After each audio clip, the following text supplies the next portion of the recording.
بختیار نے گلا صاف کیا، پانی پیا اور پھر بہت تحمل سے بولا، قدیر تمہیں اپنی بہو بنانے کو تیار ہے۔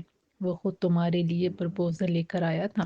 لامیہ کو لگا کہ اسے بختیار کی بات سننے میں غلطی ہوئی ہے۔ اس نے مشکوک نظروں سے بختیار کو دیکھا، پھر تاجور کو دیکھا۔ تاجور نے لامیہ سے نظریں ملتے ہی آنکھیں جھکا لیں۔ میں سمجھی نہیں، آپ کہنا کیا چاہتے ہیں؟ لامیہ نے پوچھا۔ بختیار نے گلا صاف کیا اور بولا، تم جانتی ہو کہ تمہاری اور بچوں کی زندگی محفوظ نہیں۔ بابر اور قدیر کے سینوں میں انتقام کی آگ ابھی تک بجھی نہیں۔ وہ تمہیں اپنی بہو بنا کر دونوں خاندانوں کے بیچ دوستی کی بنیاد رکھنا چاہتے ہیں۔ بچے ہمارے پاس رہیں گے، تم جب چاہو گی ان سے مل سکو گی۔ اس طرح یہ دشمنی ختم ہو جائے گی اور ہمارے بچے بھی محفوظ ہو جائیں گے اور تمہیں بھی ایک مضبوط۔ بس بس کریں بابا جان، بس کریں، لامیہ چیخ پڑی۔ آپ نے یہ کیسے سوچ لیا کہ میں اپنے شوہر کے قاتل کے ساتھ گھر بسانے کے لیے تیار ہو جاؤں گی یا پھر کسی کا بسا ہوا گھر اجاڑنے کی حماقت کروں گی؟ آخر اس غریب راحت کا کیا قصور ہے؟ اسے کس بات کی سزا ملے؟ ہرگز نہیں۔ اور امی، آپ نے بھی اپنے بیٹے کے قاتل کو گلے سے لگا لیا۔ تاجور اٹھ کر لامیہ کے پاس ہے۔ بیٹی، مائیں تو اپنے بچوں کے لیے جان بھی قربان کر دیتی ہیں۔ ہم تو تم سے تمہارے بچوں کی سلامتی کے لیے صرف بابر سے شادی کرنے کو کہہ رہے ہیں۔ نہیں، ہرگز نہیں۔ مجھے بابر کے بارے میں سوچ کر ہی کراہت محسوس ہوتی ہے۔ ایسا میری زندگی میں ممکن نہیں اور یہ میرا آخری فیصلہ ہے، لامیہ نے چیخ کر کہا۔ بابر معافی مانگ رہا ہے۔ عالمگیر کو اس نے نہیں، اس کے آدمی نے غلطی سے گولی ماری تھی۔ اس میں کئی خوبیاں ہیں، وہ طاقتور ہے۔ اس کی داغ دور۔ اس سے پہلے بختیار اپنی بات پوری کرتا، لامیہ نے غصے سے فرش پر تھوک دیا۔ میرا یہ جواب آپ بابر یا اس کے باپ تک پہنچا دیں۔ تمہارے پاس اپنی اور بچوں کی سلامتی کے لیے کیا ہے؟ تم کیا زندگی بھر اس کمرے میں بچے کے لیے بیٹھی رہو گی؟ یاد رکھنا، بابر عالمگیر سے جڑی ہر چیز کو تہس نہس کر دے گا۔ ہم تمہارا اور اپنے بچوں کا بھلا چاہتے ہیں اور بس۔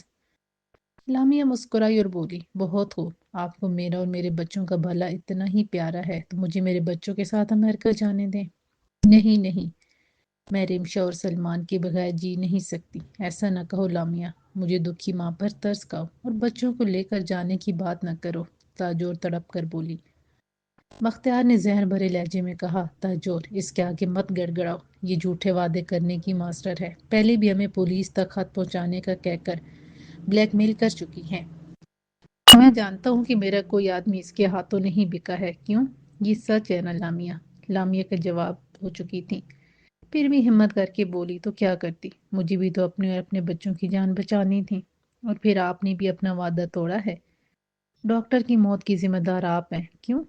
بختیار نے کہکا لگایا اور بولا، کبھی کبھی تو دل چاہتا کہ ہماری لومڑی جیسی چلاک اور شیرنی جیسی بہادر بہو کو داد دوں، لیکن کیا کروں، اس کے آنے سے جو تباہی آئی ہے وہ مجھے مجبور کرتی ہے کہ اسے جان سے مار دوں۔ تاجور دل ہی دل میں لامیہ کی ذہانت سے مروب ہو رہی تھی۔ بختیار پھر گرجا، پہلے وعدہ تم نے توڑا، بھاگنے کی کوشش کی، پھر میرے وعدے کو تو ٹوٹنا ہی تھا۔ تاجور بیگم تمہاری بہت سمجھتی ہے کہ میں احمق ہوں، ورنہ یہ کبھی بھاگنے کی کوشش نہ کرتی۔ تاجور نے حیرت سے پوچھا، کب، کیسے؟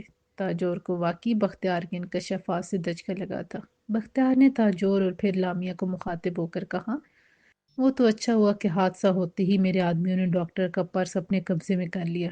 کہیں وہ پولیس کے ہاتھ لگ جاتا تو تاجور، تمہارا شوہر آج جیل میں ہوتا۔ تاجور حیران نظروں سے لامیہ کو دیکھنے لگی۔ تم نے وعدہ کیا تھا کہ میرے شوہر پر کوئی الزام نہیں آنے دوں گی۔ تم نے اتنی جلدی اپنا وعدہ توڑ دیا، پھر بھی چاہتی ہو ہم تم پر اعتماد کر لیں؟ لامیہ کو تاجور کے آگے شرمندگی محسوس ہوئی، لیکن وہ بختیار کے آگے ڈٹی رہی۔ یعنی بیچاری ڈاکٹر کی موت کی ذمہ دار آپ ہی ہیں؟ ہاں، اور تمہیں کیا لگتا ہے کہ 6 مہینے کی غیر حاضری کے بعد اس ڈاکٹر کو اس کی فیملی، اس کا شوہر اور بچے قبول کر لیتے؟ سارا جہاں اس پر تھوکتا، اس کے مر جانے میں ہی اس کی اور اس کے خاندان کی عزت تھی۔ میں نے جو کیا ٹھیک کیا، لیکن تم نے جو کیا وہ بہت غلط کیا، اور اب میں اس کا سدباب کر کے رہوں گا۔ تاجور اسے سمجھا دو کہ شرافت سے مان جائے، ورنہ ہمیں اس کی بیٹی کی کوئی خاص ضرورت نہیں ہے، ہمیں صرف سلمان چاہیے۔ اب فیصلہ اس نے کرنا ہے، اور اس کے فیصلے پر اس کی بیٹی کی زندگی اور موت کا دار و مدار ہے۔ یہ کہہ کر بختیار بڑے بڑے ڈگ بھرتا ہوا کمرے سے نکل گیا۔ تاجور اور لامیا خالی خالی نظروں سے ایک دوسرے کو دیکھتی رہیں۔ رمشا رونے لگی تو تاجور نے آگے بڑھ کر اسے اٹھانا چاہا، لیکن لامیا تیزی سے اٹھی اور رمشا کو اٹھا کر سینے سے چمٹا لیا اور کہا، نہیں، آپ میرے بچوں سے دور رہیں۔ تاجور رک گئی۔ چند لمحوں بعد بولی لامیا، بختیار کو سختی کرنے پر مجبور نہ کرو، وہ تمہاری نہ کو ایک ہی جھٹکے میں ہاں میں بدل دے گا۔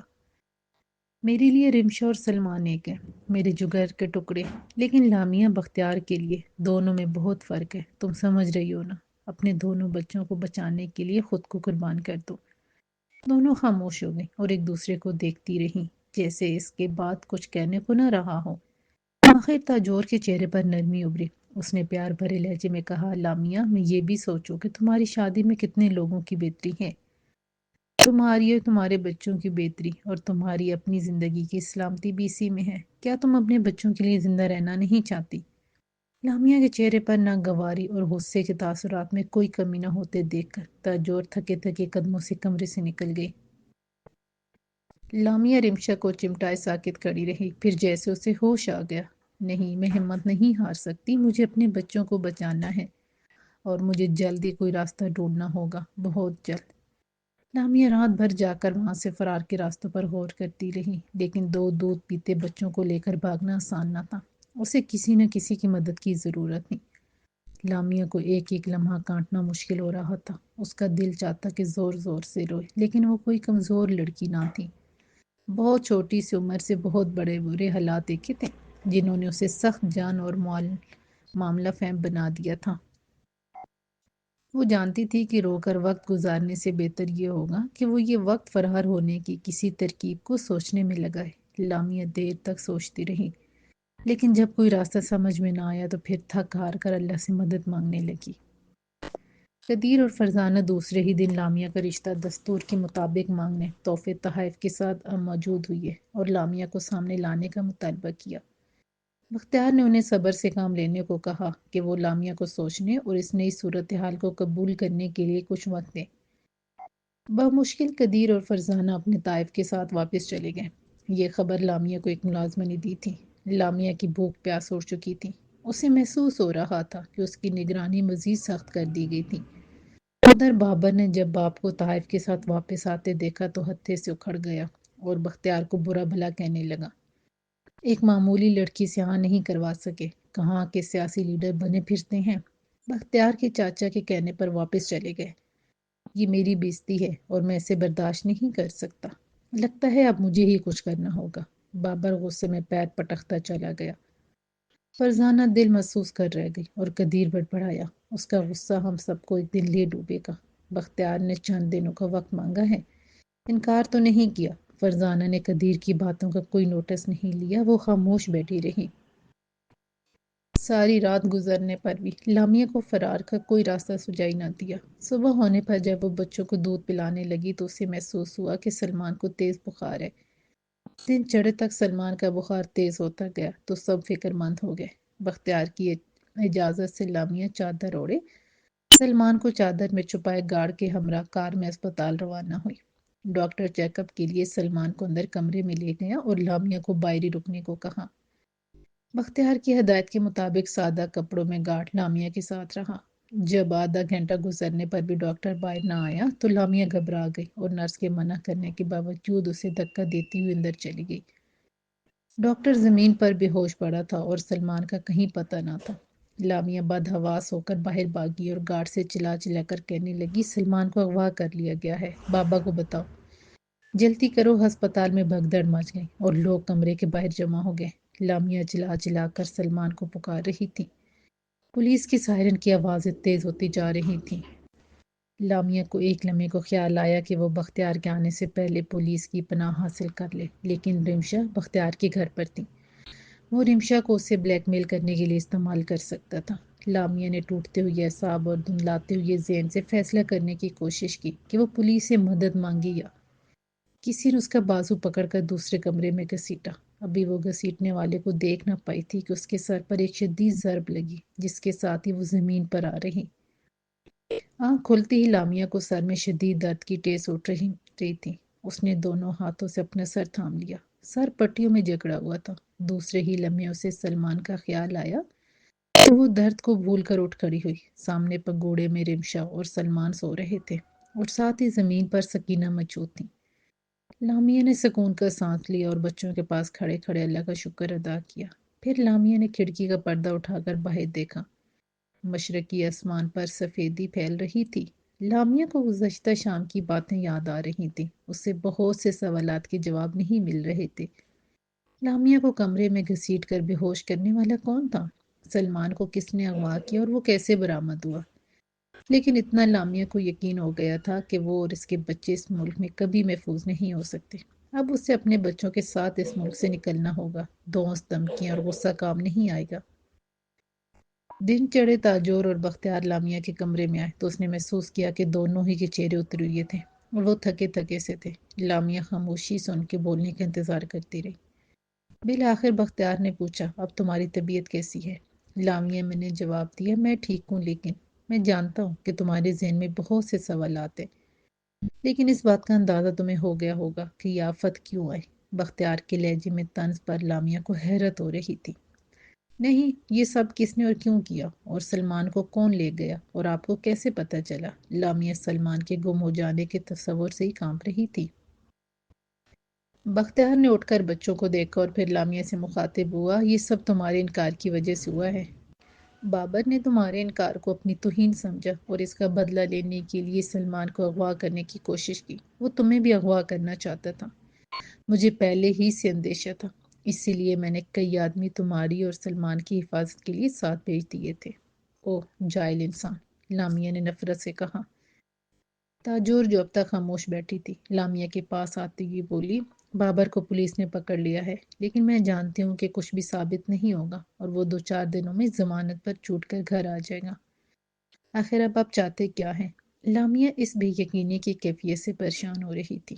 بختیار نے کہا، لامیا، ہمارا ان بچوں پر حق ہے اور میں تمہارے حق سے انکار بھی نہیں کر رہا، لیکن ہمیں جو بھی کرنا ہے بابر کے حوالات سے باہر آنے سے پہلے کرنا ہے۔ میں چند دنوں میں سب انتظام کر لوں گا، جب تک تمہاری چوٹ بھی بہتر ہو جائے گی۔ تم بچوں کے ساتھ واپس امریکہ جاؤ گی۔ بختیار کی آواز ایک ہارے ہوئے انسان کی نشاندہی کر رہی تھی۔ سچ؟ لامیا کے منہ سے بے اختیار نکلا، ہاں سچ، لیکن یہ مت سمجھنا کہ تم میری نظروں سے دور ہو جاؤ گی، پھر بھی میری گرفت میں رہو گی۔ مجھے تمہارے ایک ایک پل کی خبر رہے گی اور تم میری مرضی کے خلاف کچھ نہیں کر سکو گی، امریکہ میں رہو یا دنیا کے کسی اور کونے میں۔ بختیار کی آواز میں غرور اور تمکنت اود کر آئی تھی۔ لامیا نے سوچا کہ یہ تو وقت ہی بتائے گا کہ بختیار اس پر کیسے اپنی گرفت رکھ سکتا تھا، بس ایک بار وہ یہاں سے نکل جائے۔ بختیار کچھ دیر خاموشی سے لامیا کا چہرہ پڑھنے کی کوشش کرتا رہا، پھر بولا، بابر کے باہر آنے سے پہلے میں تمہیں اور بچوں کو ایمبیسی پہنچا دوں گا۔ تمہیں وہاں پناہ مل جائے گی اور بچوں کے پاسپورٹ بھی۔ پھر تمہیں بحری جہاز سے لندن جانا ہوگا تاکہ قدیر کو تمہارے ملک چھوڑنے کا شک نہ ہو، اور پھر لندن سے بائی ایئر نیو یارک جانا ہے۔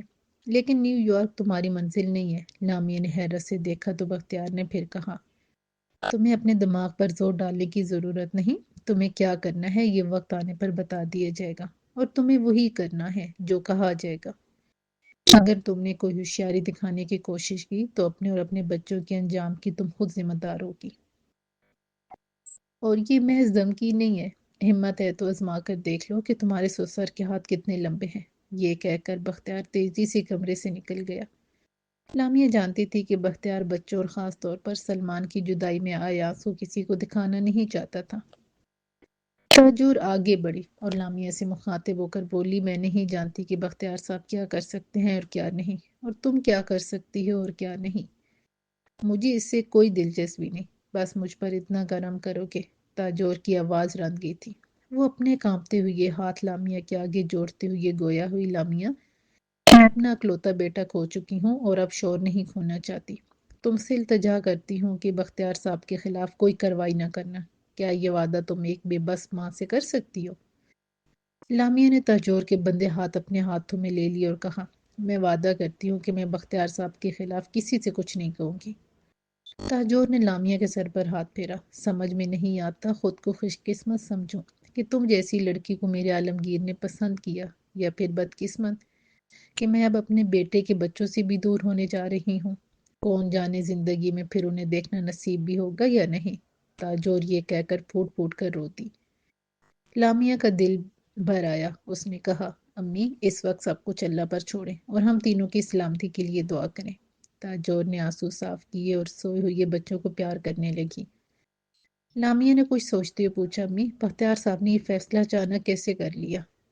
تاجور لامیا کی طرف مڑی۔ انہیں یقین ہو گیا کہ بابر بھروسے کے لائق نہیں، اور اگر تم اسے مل بھی گئی تو بھی وہ دشمنی ختم نہیں کرے گا، بلکہ وہ ایسا صرف ہمارے گھر میں گھس کر ہمارے بچوں کو نقصان پہنچانے کی نیت سے کرنا چاہتا ہے، اس لیے انہوں نے تمہیں واپس بھیجنے کا فیصلہ کر لیا۔ اس بات کو 3 دن گزر چکے تھے۔ اس دن کے بعد سے بختیار لامیا کو ایک بار بھی نظر نہیں آیا تھا۔ شاید وہ اپنی کسی کمزوری کا اظہار کسی کے سامنے نہیں کرنا چاہتا تھا۔ لامیا کو بھی چین اور اس خوف میں کہ کہیں بختیار اپنا فیصلہ نہ بدل لے، ایک ایک لمحہ کاٹنا دشوار ہو رہا تھا۔ اس کے سر کی چوٹ اب بہتر تھی، سر پر پٹی باندھنے کی ضرورت نہ تھی۔ وہ چاہتی تھی کہ اس کی صحت بہتر ہو جائے، کیونکہ وہ جانتی تھی کہ اسے ایک مشکل پرپیچ اور انجان راستے پر 2 معصوم بچوں کے ساتھ اکیلے جانا تھا۔ آخر وہ صبح بھی آ گئی، جب بختیار اور تاجور اس کے کمرے میں آئے اور بختیار نے پاسپورٹ، بحری جہاز اور ہوائی جہاز کی ٹکٹ اور 5,000 کے ٹریول چیک لامیا کے حوالے کیے اور بچوں کو پیار کیا۔ بختیار لامیا کے سامنے رکا، کچھ بولنا چاہا، پھر ارادہ بدل دیا اور اپنا ایک ہاتھ لامیا کے سر پر رکھ کر صرف اتنا کہا، خدا حافظ۔ یہ پہلی بار ہوا تھا کہ بختیار نے کسی قسم کی پیار کا اظہار کیا تھا۔ بختیار کمرے سے باہر نکل گیا۔ لامیا نے آنسو بھری آنکھوں سے تاجور کی طرف دیکھا، جو دونوں بچوں کو گود میں اٹھائے بے تحاشا پیار کر رہی تھی اور رو رہی تھی۔ لامیا خاموش کھڑی رہی۔ تاجور نے بچوں کو پالنے میں لٹا دیا اور لامیا سے بولی، کچھ ہی دیر میں تم روانہ ہو جاؤ گی۔ میں امید کر سکتی ہوں کہ تم اپنا وعدہ نبھاؤ گی، ورنہ مجھے عالمگیر کی پسند پر افسوس رہے گا۔ لامیا نے تاجور کو گلے لگا کر کہا، میں اپنا وعدہ ضرور نبھاؤں گی، اور قسمت میں ہوا تو ہم پھر ملیں گے۔ آخر آپ خود بھی تو امریکہ آ سکتی ہیں۔ تاجور نے لامیا کو پیار کیا اور خود سے جدا کرتی ہوئی بولی، تم مختصراً سا سامان پیک کر لو، ڈرائیور تمہیں ایمبیسی لے جائے گا۔ تاجور نے ایک بار پھر ڈبڈباتی آنکھوں سے بچوں کو دیکھا اور کمرے سے چلی گئی۔ لامیا نے ایک لمحے کی تاخیر کیے بنا اپنا اور بچوں کا سامان باندھنا شروع کیا۔ لامیا ایمبیسی میں افسران کے بہت اصرار پر بھی ایک ہی بات دہراتی رہی کہ وہ اپنی مرضی سے اپنے سسرال میں رہ رہی تھی اور اپنی مرضی سے ہی واپس اپنے بچوں کے ساتھ جانا چاہتی ہیں، اور اس سے بچوں کے پاسپورٹ چاہیے۔ ساری کارروائی ہونے میں شام ہو گئی اور پھر رات کا اندھیرا پھیلتی ہی وہ کراچی کے پورٹ پر کھڑے ایک بحری جہاز پر رمشا اور سلمان کو لے کر سوار ہو گئی۔ جہاز کی روانگی صبح تھی، جب تک لامیا نے کیبن میں ہی رہنے کا فیصلہ کیا۔ وہ بچوں کا سامان کیبن میں جمانے لگی۔ الگ صبح جہاز کی روانگی کے ہارن کے ساتھ ہی لامیا بچوں کو لے کر عرشے پر آ گئی تھی۔ کراچی کا ساحل رفتہ رفتہ دور ہوتا جا رہا تھا۔ لامیا نے آزادی کی فضا میں گہرا سانس لیا۔ آزادی کے احساس نے اس میں ایک نئی زندگی پھونک دی تھی۔ ذہن پر چھائی دھند چھٹ گئی تھی۔ لامیا اب اپنے اور بچوں کا مستقبل آسانی سے دیکھ سکتی تھی، آنے والے وقت کے لیے لائے عمل بنا سکتی تھی اور اپنے بچوں کی بہتری کے لیے کوئی بھی فیصلہ کر سکتی تھی۔ لامیا نے مشرق سے ابھرتے سورج کو دیکھ کر اللہ کا شکر ادا کیا کہ اسے ایک بار پھر آزادی کا سورج دیکھنا نصیب ہوا تھا۔ ساتھ ہی اسے عالمگیر کی یاد نے افسردہ بھی کر دیا تھا۔ عالمگیر کے ساتھ بتایا ہوا ایک ایک لمحہ کسی فلم کی طرح اس کی آنکھوں کے سامنے سے گزر رہا تھا۔ لامیا نے نظروں سے غائب ہوتے ہوئے کراچی کے ساحل کو دیکھا اور عالمگیر کو گواہ بنا کر ایک بار پھر ہمت سے جینے کا وعدہ کیا اور بچوں کو لیے کیبن میں چل دی۔ انسان کچھ سوچتا ہے اور قسمت میں کچھ اور لکھا ہوتا ہے۔ لامیا بھی اپنے لکھے سے بے خبر مستقبل کے پروگرام بنانے میں مصروف تھی۔ چھٹے دن جہاز لیورپول کی بندرگاہ پر لگر انداز ہوا اور وہاں سے لامیا ٹیکسی لے کر ایئرپورٹ روانہ ہو گئی۔ ہوائی جہاز میں سوار ہونے میں کئی گھنٹے لگ گئے۔ وہ تھک گئی تھی۔ جہاز میں سوار ہوتی ہی لامیا نے اطمینان کا سانس لیا، لیکن اگلے ہی لمحے چونک گئی۔ نیو یارک میں وہ کہاں جائے گی؟ اس نے عجلت میں کسی دوست کو اطلاع بھی نہیں دی تھی، لیکن شاید یہی بہتر بھی تھا۔ پھر اسے یاد آیا، بختیار نے کہا تھا کہ نیو یارک تمہاری منزل نہیں تو پھر میری منزل کہاں ہے؟ اگر میں نیو یارک میں ہی رہنا چاہوں تو مجھے کون روک سکتا ہے؟ بختیار: مگر کیسے؟ اور اس کا کیا مطلب کہ وقت آنے پر اسے بتا دیا جائے گا؟ لامیا مختار کی باتیں یاد کر کے بے چین ہو گئی تھی۔ بے چینی کی کیفیت میں ایک بار پھر لامیا پر غالب آتی جا رہی تھی۔ لامیا نے سوچا دیکھا جائے گا، نیو یارک میرے لیے اجنبی جگہ نہیں، اور میں بختیار کا حکم ماننے پر مجبور بھی نہیں۔ وہ انہی سوچوں میں بیچ ڈولتی رہی، یہاں تک کہ جہاز نیو یارک ایئرپورٹ پر لینڈ کر گیا۔ لامی ایئرپورٹ پر کھڑی ابھی سوچ ہی رہی تھی کہ کہاں جائے یا کس دوست کو فون کر کے بلائے کہ پیچھے سے اچانک آواز آئی: میڈم، آئیں آپ۔ آپ کے اور بچوں کے ٹھہرنے اور آگے جانے کا سب انتظام ہو گیا ہے۔ میرا نام جوزف ہے، آنے والے نے اپنا تعارف کروایا۔ لامیہ نے کچھ پوچھنا چاہا تو ایک شخص بچوں کو لے کر آگے بڑھا اور جوزف سے بولا: آپ فکر نہ کریں، آپ محفوظ اور قابل بھروسہ لوگوں کے ساتھ ہیں۔ ہمیں مسٹر بختیار نے آپ کو بحفاظت آپ کے ٹھکانے پر پہنچانے کا ذمہ دیا ہے، اب چلیں۔ لامیہ نے تیز چلتے ہوئے اس شخص سے پوچھا: میں آپ کو نہیں جانتی، پھر میرے بچے، میں آپ کے ساتھ نہیں جا سکتی، رکیں۔ نہیں میڈم، ہمیں جلد از جلد نیو یارک سے نکل جانا ہے، باہر کار موجود ہے، جوزف نے اسی رفتار سے چلتے ہوئے کہا۔ لامیہ نے دیکھا کہ دوسرا شخص بچوں کو لے کر کافی آگے نکل چکا تھا۔ لامیہ بدحواس ہونے لگی تو جوزف نے کہا: آپ اطمینان رکھیں، جب تک آپ ہم سے تعاون کریں گی آپ کے بچے بالکل محفوظ رہیں گے اور آپ کے ساتھ بھی رہیں گے، لیکن اگر کوئی ہوشیاری دکھانے کی کوشش کی تو پھر آپ بہت پچھتائیں گی۔ لامیہ کو یقین ہو گیا کہ بختیار کے ہاتھ بہت لمبے ہیں، وہ ابھی تک اس کی قید میں تھی۔ لامیہ خاموش ہو گئی اور ایئرپورٹ کے باہر کھڑی کار میں خاموشی سے بیٹھ گئی۔ سلمان اور رمشا کو سلامت دیکھ کر لامیہ نے سکون کا سانس لیا۔ کار جلدی روانہ ہو گئی۔ لامیہ نے جوزف سے پوچھا: آخر ہم کہاں جا رہے ہیں؟ جوزف نے جواب دیا: سان فرانسسکو، اور وہاں سے ہم آپ کو اپنے گھر سینٹا کروزر لے جائیں گے۔ لامیہ نے حیران ہو کر کہا: سینٹا کروز؟ وہاں میرا کوئی گھر نہیں اور نہ ہی میں کبھی وہاں گئی ہوں، دیکھیں آپ لوگوں کو کوئی غلط فہمی۔ جوزف نے مڑ کر لامیہ کو دیکھا اور تسلی دینے والے انداز میں کہا: میڈم، وہاں آپ کا نیا گھر تیار ہے، آپ بے فکر رہیں۔ لامیہ سمجھ نہیں پا رہی تھی کہ کیا کرے کہ سلمان کے رونے پر لامیہ اپنے خیالات کے تانوں بانوں سے نکل آئی اور جوزف سے بولی: بچے بھوکے ہیں اور میں تھک گئی ہوں، کیا ہم کہیں کسی ہوٹل میں رک نہیں سکتے؟ ہم یہی کرنے والے ہیں۔ جوزف کا جواب غیر مبہم تھا، مگر لامیہ نے مزید کچھ نہیں پوچھا اور سلمان کو بلانے لگی۔ لامیہ بچے سفر کرتے رہے۔ وہ رات کو کسی معمولی درجے کے ہوٹل میں قیام کرتے، ضروری سودا سلف خریدتے اور پھر سفر شروع ہو جاتا۔ لامیہ نے کئی بار سوچا کہ وہ کسی طرح پولیس کو فون کر دے، لیکن جوزف اور اس کا ساتھی کوئی موقع نہ دیتے، اور پھر لامیہ بچوں کے ساتھ کوئی خطرہ بھی مول لینا نہیں چاہتی تھی۔ بالآخر اس نے سوچنا چھوڑ دیا۔ یوں بھی 2 دنوں کے سفر میں اس نے محسوس کر لیا تھا کہ جوزف اور اس کا ساتھی کرائے کی کسی ایجنسی سے ہیں، اور انہیں لامیہ یا اس کی کہانی سے کوئی دلچسپی نہیں ہے، کوئی ہمدردی ہے، نہ کوئی دشمنی۔ 5 دن کے سفر نے لامیہ کو بری طرح تھکا دیا تھا، اس کے اعصاب ٹوٹنے لگے تھے، لیکن جوزف اور اس کا ساتھی بالکل حشاش بشاش تھے۔ میدانوں، پہاڑوں اور دریاؤں کو عبور کرتے سینٹا کروز پہنچ گئے۔ مین بازار سے گزرتے ہوئے سینٹا کروز کے مضافات میں ایک چھوٹی سی آبادی میں ایک درمیانے درجے کے گھر کے آگے کار رک گئی۔ جوزف نے کار کا دروازہ کھولا اور بولا: آئیں، آپ کا گھر آ گیا ہے۔ لامیہ دونوں بچوں کو لیے کار سے اتری اور گھر میں داخل ہو گئی۔ اس نے ایک نظر میں اندازہ کر لیا کہ 2 کمروں کا ایک اوسط درجے کا گھر تھا، جہاں ضرورت کی ساری چیزیں پہلے سے موجود تھیں۔ جوزف نے لامیہ کو دیکھا اور مسکرا کر بولا: آپ کو اس گھر میں کوئی تکلیف نہیں ہوگی، اور ہاں، جوزف نے جیب سے فون نکالا، یہ آپ کے لیے ہے۔ لامیہ نے ہاتھ بڑھا کر فون لے لیا اور اسی لمحے فون بج اٹھا۔ اس نے حیرت سے جوزف کو دیکھا جو بھی مسکرا رہا تھا۔ آپ بات کریں، ہم باہر کھڑے ہیں، یہ کہہ کر جوزف باہر چلا گیا۔ لامیہ نے فون کان سے لگایا: لامیہ، مجھے خوشی ہے کہ تم اور ہمارے بچے خیریت سے اپنے نئے گھر پہنچ گئے۔ بختیار کی آواز میں غرور جھلک رہا تھا۔ لامیہ بھی سوچ ہی رہی تھی کہ کیا کہے کہ بختیار پھر بولا: حیران ہونے کی ضرورت نہیں، تم میری نظروں سے دور نہیں ہو سکتی۔ اب تک تو تمہیں یقین آ جانا چاہیے، یوں بھی تمہارا بھلا اسی میں ہے کہ میرے ساتھ کوئی کھیل کھیلنے کی کوشش نہ کرو ورنہ بہت پچھتاؤ گی۔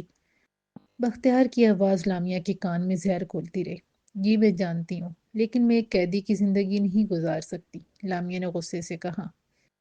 بختیار نے اطمینان سے جواب دیا، تم قید میں نہیں ہو، جو چاہو کرو، نوکری کرو، گھومو پھرو، سیر کرو، اپنے بچوں کے ساتھ وقت گزارو، تمہیں ہر ماہ ایک معقول رقم مل جایا کرے گی، لیکن کوئی کام بتائے بنا اور میری مرضی کے خلاف نہ کرنا، اور یاد رکھنا کہ سلمان اور رمشا کی پرورش ویسی ہی ہونی چاہیے جیسے میں چاہتا ہوں۔ اور ہاں، میں سکینوں کو بھجوانے کا انتظام کر رہا ہوں، وہ تمہارے لیے بہترین مددگار ثابت ہوگی۔ اس سے پہلے کہ لامیا کچھ کہتی فون کاٹ دیا گیا۔ لامیا فون پکڑے گمسم کھڑی تھی کہ جوزف اندر آیا اور بولا، ہمارا کام ختم ہوا، لیکن آپ کی حفاظت کی ذمہ داری اس وقت تک ہماری ہے جب تک ہماری تسلی نہیں ہو جاتی کہ آپ یہاں بالکل محفوظ ہیں۔ ہمارے آدمی آپ کی نظروں میں آئے بنا آپ کا اور بچوں کا خیال رکھیں گے۔ اب ہم آپ سے اجازت چاہتے ہیں، بائے۔ لامیا نے سر ہلا کر اس کی بات کا جواب دیا۔ لامیا کو ایک بار پھر اپنی اور اپنے بچوں کی آزادی مشکوک لگنے لگی تھی۔ وہ سوچ رہی تھی کہ کیا وہ تاجور سے کیا وعدہ توڑ کر پولیس کی مدد حاصل کر لے یا پھر ابھی کچھ دن اور حالات کا جائزہ لے۔ آخر اپنی سوچوں سے تنگ آ کر لامیا نے گھر اور آس پاس کا جائزہ لینے کا فیصلہ کر لیا اور گھر میں داخل ہو گئی۔ لامیا کو آس پاس کا علاقہ پسند آیا۔ چھوٹی سی آبادی تھی اور سیاحوں کی بھرمار، ذرا ہی دور ساحل تھا۔ لامیا بچوں کے لیے کافی دیر بازار میں گھومتی رہی، کچھ ضروری شاپنگ بھی کی۔ اس سے کہیں بھی اپنی نگرانی کرتا کوئی محسوس نہیں ہوا تھا اور نہ ہی کوئی مشکوک شخص دکھائی دیا تھا۔ گھر پہنچنے پر لامیا کافی مطمئن تھی۔ اس نے بچوں کو سلایا اور اپنے لیے کھانا بنا لیا۔ بستر پر لیٹی تو پرانی یادیں تازہ ہو گئیں۔ وہ کہاں سے کہاں آ گئی تھی اور آگے اس کی قسمت میں کیا تھا یہ کوئی نہیں جانتا تھا۔ پھر وہ سوچنے لگی کہ بختیار نے اس کی حفاظت کا انتظام کر کے اچھا ہی کیا تھا، اور یوں بھی وہ ابھی تک اس کی حفاظت ہی کرتا رہا تھا، چاہے وہ اپنے مقصد کے لیے ہی ہو۔ لامیا نے سوچا کہ اسے جلدی کہیں کوئی کام شروع کرنا ہوگا، لیکن 2 بچوں کے ساتھ نوکری ناممکن نظر آ رہی تھی۔ کہیں بختیار کے دیے پیسے ختم ہو گئے اور اس نے مزید نہ بھیجے تو وہ مشکل میں پڑ جائے گی۔ لامیا کو اب بھی یقین نہیں آ رہا تھا کہ وہ بختیار کی قید میں ہے۔ وہ جب چاہے بختیار کے خلاف نہیں، نہیں، میں نے امی سے وعدہ کیا تھا اور میں اپنا وعدہ توڑنے کے عالمگیر کو اپنے والدین کے سامنے شرمندہ نہیں کر سکتی۔ اور پھر بختیار نے مجھے کوئی نقصان بھی تو نہیں پہنچایا۔ جو کیا مجھے اور میرے بچوں کو قدیر اور بابر سے بچانے کے لیے کیا۔ شاید میں ہی بختیار کو غلط سمجھتی رہی ہوں۔ انہی سوچوں کے بیچ لامیا کی آنکھ لگ گئی۔ لامیا کو یہاں آئے 3 مہینے ہو گئے تھے۔ اسے کسی قسم کی کوئی پریشانی نہیں ہوئی تھی۔ ہفتے 10 دن میں تاجور کا فون آ جاتا تو لامیا اسے بچوں کے بارے میں بتاتی اور ادھر ادھر کی باتیں ہوتی۔ لامیا نے محسوس کیا کہ تاجور بہت دل شکستہ تھی۔ لگتا تھا جیسے اسے زندگی سے کوئی لگاؤ ہی نہیں رہا تھا۔ لامیا کو افسوس ہوتا، لیکن وہ کیا کر سکتی تھی۔ لامیا نے پرنٹنگ کا کام پھر سے شروع کر دیا تھا اور انٹرنیٹ پر اپنا سٹور بھی کھول لیا تھا۔ رفتہ رفتہ اس کی پینٹنگز بکنے لگی تھیں اور لامیا کو گھر بیٹھے کچھ نہ کچھ آمدن ہو جاتی۔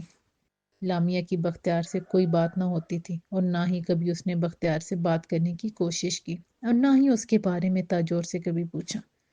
تاجور خود ہی بتا دیا کرتی کہ بختیار اپنی سیاسی پارٹی کے ساتھ بہت زیادہ مصروف ہو گیا ہے اور گھر پر بھی کم ہی وقت گزارتا ہے۔ تاجور کی تنہائی کا سوچ کر لامیا کو دکھ ہوتا۔ بختیار بھی شاید اپنا غم غلط کرنے کے لیے خود کو مصروف رکھنے لگا تھا۔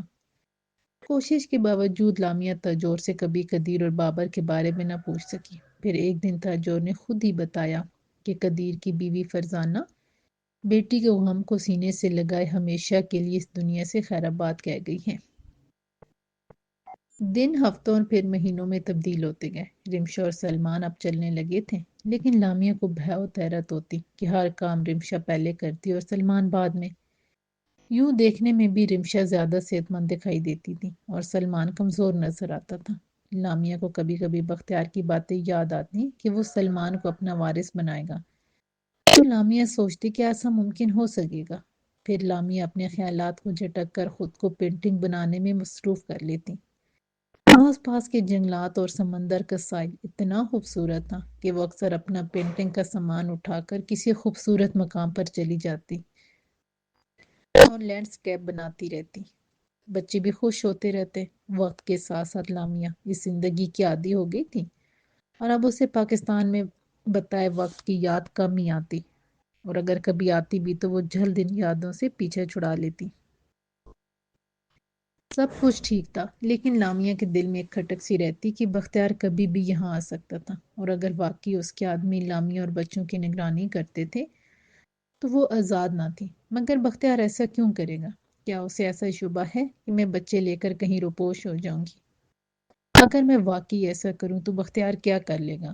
لیکن پھر تاجور امی اپنے عالمگیر کے بچوں کے غائب ہونے سے کتنی دکھی ہو جائیں گی۔ لامیا کا دل تاجور کے لیے پسیج جاتا، اور ایسا کرنا اسے انسانیت کے خلاف لگتا، تو وہ جن حالات میں رہ رہی تھی اس پر کناعت کرنے کا فیصلہ کر لیتی۔ لیکن اس کی ذہن کی الجھن کم نہ ہوتی، تو وہ سب کچھ چھوڑ کر بچوں کے مستقبل کے بارے میں پلاننگ کرنے لگتی۔ سلمان اور رمشا 3 برس کے ہونے والے تھے، اور لامیا نے دونوں کو ایک پرائیویٹ اسکول میں ڈال دیا تھا۔ اس طرح اسے کچھ گھنٹے تنہائی میں کام کرنے کو مل جاتے، ورنہ وہ سارا دن بچوں کے کام ہی کرتی رہتی۔ تاجور نے لامیا کو بتایا تھا کہ تنہائی نے اسے بیمار کر دیا تھا، وہ کہیں آتی جاتی نہیں تھی، اور بختیار بھی صرف سونے کے لیے گھر آتا تھا۔ لامیا نے تاجور کو اپنی صحت کا خیال رکھنے کو کہا، لیکن تاجور کا جواب بہت مایوس کن تھا کہ وہ جینا نہیں چاہتی۔ لامیا کو افسوس تھا کہ اس کی وجہ سے عالمگیر اپنی جان سے ہاتھ دھو بیٹھا تھا، لیکن خود لامیا کی مشکلات بھی تاجور سے کم نہ تھیں۔ بچوں کے ہوتے ہوئے بھی اسے تنہائی کا احساس اداس کر دیتا۔ اس کا کوئی دوست، کوئی ہمدرد، کوئی غم گسار نہ تھا۔ کبھی کبھی وہ پریشان ہو جاتی کہ اس کے بچوں کا اس کے سوا کوئی نہیں۔ اگر اسے کچھ ہو گیا تو بچوں کا کیا ہوگا؟ کیا بختیار انہیں واپس اسی جہنم میں لے جائے گا؟ لامیا پریشانی کن خیالات میں کھوئی رہتی، اور وقت اپنی رفتار سے چلتا ہوا آگے بڑھتا جا رہا تھا۔ اسکول سے اکثر ہی رمشا کی شکایتیں آتی تھیں کہ وہ دوسرے بچوں کو بہت ستاتی تھی اور بہت شرارتیں کرتی تھی، جبکہ سلمان بہت خاموش اور الگ تھلگ رہتا تھا۔ لامیا دونوں کی اتنی متضاد شخصیتوں کو دیکھتی تو حیران ہوتی، اور کبھی خوش ہوتی، پھر رمشا کو ڈانٹتی کہ وہ دوسرے بچوں کو کیوں ستاتی ہیں، لیکن بظاہر رمشا پر ماں کی ڈانٹ ڈپٹ کا کوئی اثر نہ ہوتا۔ لامیا کو پاکستان سے آئے 2.5 سال ہو چکے تھے، اور ایک بار بھی بختیار سے بات نہیں ہوئی تھی، اور نہ ہی بختیار خود آیا تھا۔ لامیا کو اس کی اتنی گہری خاموشی کبھی کبھی کسی طوفان کا پیشہ خیمہ لگتی، تو اس کا دل گھبرانے لگتا۔ پھر وہ خود کو تسلی دیتی کہ بختیار نے زندگی سے ہار مان لی ہوگی، جب بھی اپنی شکست کو چھپانے کے لیے وہ خاموشی اختیار کی ہوئی ہے۔ لامیا نے بھی زندگی سے سمجھوتا کر لیا تھا، اور اب ایک معمول کے مطابق دن بسر ہو رہے تھے۔ بظاہر کوئی پریشانی نہ تھی۔ لامیا اپنی پینٹنگز اور بچوں میں مصروف رہتی، اور اکثر دن گزارنے کا احساس نہ ہوتا، لیکن پھر بھی کبھی کبھی لامیا کی مصروف زندگی میں تنہائی کسی نہ کسی بہانے چلی آتی اور اسے اداس کر جاتی۔ اسے عالمگیر کی کمی بہت شدت سے محسوس ہوتی، تو وہ شکوہ کرتی، عالمگیر، کاش میں نے تم سے شادی نہ کی ہوتی تو آج سب کچھ اتنا مختلف ہوتا۔ کاش تم نے شادی سے پہلے ہی اپنے باپ سے اجازت لے لی ہوتی تو میں 2 بچوں کے ساتھ یوں در بدر نہ ہوتی۔ لامیا تنہا ہی اپنے 2 بچوں کے ساتھ ان کی تیسری سالگرہ کا کیک سجا رہی تھی، اور سوچتی جا رہی تھی کہ ایک دن یہ بچے بڑے ہو جائیں گے اور اپنے اپنے راستوں پر نکل جائیں گے، تو پھر وہ اکیلی کیا کرے گی؟ شاید یہ بچے مجھے کبھی تنہا نہ ہونے دیں۔ نہیں، مجھے ایسی امیدیں نہیں رکھنی چاہیے کہ جن کے ٹوٹنے سے بہت تکلیف ہو۔ حقیقت پسند لامیا جانتی تھی کہ یہاں کے آزاد ماحول میں پلنے والے بچوں سے وہ زیادہ امیدیں نہیں رکھ سکتی۔ کون جانے دونوں کب اپنی اپنی زندگی کا ساتھی ڈھونڈ لیں اور پھر وہ اکیلی رہ جائے۔ لیکن وہ کیا کرے؟ اس کے چند دوست نیو یارک کے آس پاس ہی بستے تھے، اور پھر وہ بھی صرف وقت گزاری کے ہی دوست تھے، زندگی بھر ساتھ چلنے والے نہ تھے۔ اکیلے پن اور تنہائی کے احساس سے لامیا کو ڈپریشن ہونے لگتا۔ اس نے کئی بار سوچا کہ تاجور کو آنے کے لیے کہے، لیکن یہ سوچ کر خاموش رہتی کہ کہیں بختیار بھی ساتھ نہ چلائے اور اس کی ساکت زندگی میں تلاطم برپا ہو جائے۔ بختیار کی وجہ سے آنے والی طوفان سے موجودہ ساکت صورتحال بہتر تھا۔ لامیا سلمان کو رنگین پینسلوں سے کھیلتے دیکھتی تو پریشان ہو جاتی کہ اگر سلمان بھی عالمگیر کی طرح آرٹسٹ بن گیا تو بختیار برداشت نہ کر سکے گا۔ سلمان کو کھانا کھلانا بھی ایک جوخم کا کھیل تھا، اسے کھانے سے کوئی دلچسپی نہ تھی، اسی لیے رمشا کے مقابلے میں کمزور بھی تھا اور اکثر ہی اسکول سے کوئی نہ کوئی چوٹ کھا کر روتا ہوا آتا، جبکہ رمشا کی اکثر دوسرے بچوں کو مارنے یا پھر ان کا لنچ باکس گرانے یا پھر ان کو تنگ کرنے کی شکایات سکول سے آتی تھی۔ لامیا سلمان کو بہادر بننے اور مقابلہ کرنے کو کہتی، لیکن سلمان معصوم نظروں سے ماں کو دیکھتا رہتا تو لامیا کو بے اختیار عالمگیر کی یاد اداس کر جاتی، یا پھر یہ خوف کہ بختیار ایک کمزور پوتے کو کیسے برداشت کرے گا۔ رمشا اپنی ٹوٹی پھوٹی انگریزی اور اردو زبان میں لامیا کو اسکول کی ہر بات بتاتی اور ہمیشہ ہی دوسرے بچوں کو برا بھلا کہتی تو لامیا مسکرا کر رہ جاتی اور سوچتی کہ بختیار کی اصل وارث رمشا ہو سکتی تھی، لیکن بختیار کی دنیا میں یہ مقام کسی عورت کو نہیں مل سکتا تھا۔ بچوں کے رجحانات دیکھتے ہوئے لامیا اللہ کا شکر ادا کرتی کہ وہ بختیار کی نظروں سے دور تھے۔ اتنے برسوں میں لامیا اپنی زندگی کی عادی ہو چکی تھی، وہ سوچتی شاید اب بختیار کبھی ان کی زندگی میں نہ آئے، شاید وہ یہاں آنے سے گھبراتا ہو کہ وہ لامیا کا ملک تھا اور یہاں اس کی حکومت نہیں چل سکتی تھی، یا پھر کوئی اور وجہ ہو۔ بہرحال لامیا سب سے الگ ہو کر خوش تھی، اب اس کی پینٹنگز بھی اچھے داموں فروخت ہو جاتی تھی اور آس پاس کی کمیونٹی میں کچھ گھرانوں سے دوستی بھی ہو گئی تھی۔ یوں بھی ایک چھوٹی سی جگہ تھی اور لوگ جلدی ایک دوسرے کے بارے میں جان جاتے تھے۔ لامیا اکثر بچوں کے ساتھ ساحل سمندر پر ہونے والے فیئرز میں چلی جاتی، جان پہچان والے لوگوں کے ساتھ مل کر کھانا کھانا اور گیمز انجوائے کرنا اسے اچھا لگتا تھا۔ ایک ایسے ہی دن لامیا رمشا اور سلمان کے ساتھ موسم بہار کی سائری میلے میں گھوم رہی تھی۔ رمشا ہر جھولے پر جانے کی ضد کرتی، جبکہ سلمان کسی ایک پر ہی چڑھنے پر رضامند ہوتا اور مارے ڈر کے رونے لگتا۔ لامیا کو وہاں ایک پڑوسی فیملی مل گئی، سب نے ساحل پر دوپہر کا کھانا کھایا، دوپہر تک اس نے گھر کا رخ کیا۔ لامیا کی کار گھر کے آگے رکی تو جانے کیوں اسے عجیب سی بے چینی محسوس ہوئی۔ اس نے کار سے اتر کر ہر طرف دیکھا، کچھ بھی غیر معمولی نہ تھا، لیکن اس کی بے چینی کم نہ ہوئی تھی۔ لامیا نے اسے اپنا وہم سمجھ کر سر جھٹک دیا اور بچوں کو کار سے اترنے میں مدد کرنے لگی۔ نمائش سے کی گئی شاپنگ اور بچوں کو لیے لامیا گھر میں داخل ہوئی اور اپنی سامان اپنے ٹھکانے پر رکھ بھی نہ پائی تھی کہ دروازے پر بیل ہوئی۔ لامیا چونک گئی، کسی کی آمد متوقع نہ تھی۔ اسے اپنے بدن میں ایک سرسراہٹ سی محسوس ہوئی، جیسے اس کی چھٹی حص اسے کچھ کہنا چاہ رہی ہو۔ تیسری بار بیل ہونے پر لامیا نے دروازے کا رخ کیا اور دروازہ کھولتی ساکت ہو گئی۔ سامنے بختیار ایک فاتحانہ مسکراہٹ کے ساتھ کھڑا تھا اور اس کے پیچھے سکینہ موجود تھی۔ سو سر کو اندر آنے کو نہیں کہو گی یا پھر مجھے پہچاننے میں دقت ہو رہی ہے؟